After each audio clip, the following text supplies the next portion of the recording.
વાગરા પંથકમાં કેપી ગ્રુપની બેફામગીરી યથાવત જોવા મળી છે. નિયમોને નેવે મૂકીને રોડને અડીને જ ખોદકામ ચાલી રહ્યું છે. વાગરાથી ગંધરાને જોડતા મુખ્ય માર્ગ ઉપર કેપી ગ્રુપ દ્વારા અંડરગ્રાઉન્ડ કેબલ બિછાવવાની કામગીરીમાં ફરી એકવાર નિયમોના સરેઆમ ધજાગડા ઉડાવવામાં આવ્યા છે. રોડની બિલકુલ અડીને જાણે કોઈની પણ પરવાનગી કે નિયમોની દરકાર ન હોય તેમ બેફામ અને બિંદાસપણે ખોદકામ ચાલી રહ્યું છે, જેના કારણે સ્થાનિક નાગરિકોમાં ભારે રોષ જોવા મળી રહ્યો છે અને તંત્રની સાતગાંઠ હોવાની પણ લોકચર્ચાએ પંથકમાં ભારે જોર પકડ્યું છે. સામાન્ય રીતે રોડની બાજુમાં કોઈ પણ કામગીરી માટે લગભગ 15 થી 18 ફૂટ જેટલી જગ્યા છોડવાનો નિયમ હોય છે અને ત્યારબાદ પણ સંબંધિત વિભાગોની મંજૂરી લેવી ફરજિયાત હોય છે.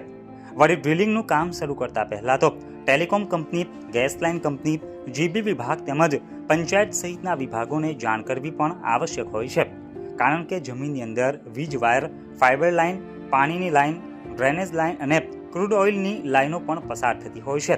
જો કે આ તમામ નિયમોને કેપી ગ્રુપે તિલાંજલિ આપી હોય તેમ પ્રતીત થઈ રહ્યું છે.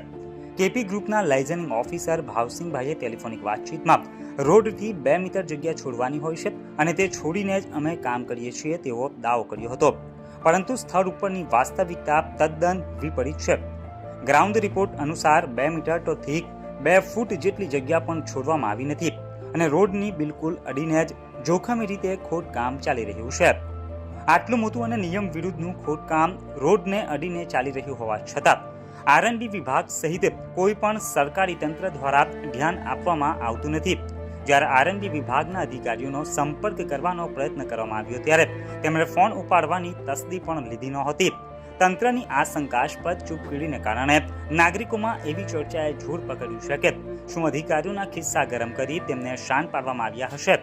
અધિકારીઓ દ્વારા કાર્યવાહી ન થવી, સરકારી સંપત્તિને નુકસાન પહોંચાડવા છતાં આંખાડા કાન કરવા અને મુખ્ય માર્ગો પર ચાલી રહેલું ખુલ્લું ઉલ્લંઘન સામે કોઈ પગલાં ન લેવા તે સ્પષ્ટપણે અધિકારીઓની મિલીભગત તરફ ઇશારો કરે છે.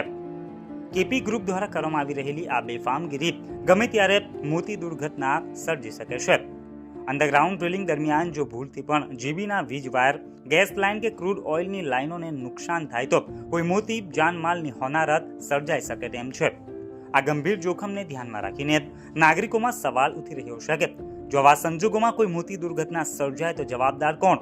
અગાઉ પણ કેપી ગ્રુપે માર્ગની બાજુમાં ઊંડા ખાડા ખોડીને 3 મહિના સુધી જોખમી હાલતમાં ખુલ્લા છોડી મૂક્યા હતા. જોકે એક જાગૃત નાગરિકની રજૂઆત અને મીડિયા રિપોર્ટ બાદ આખરે ખાડા પૂરવામાં આવ્યા હતા, પરંતુ હવે ફરીથી જૂની ઢબે જ બેફામ ખોદકામ શરૂ કરી દેવામાં આવ્યું છે.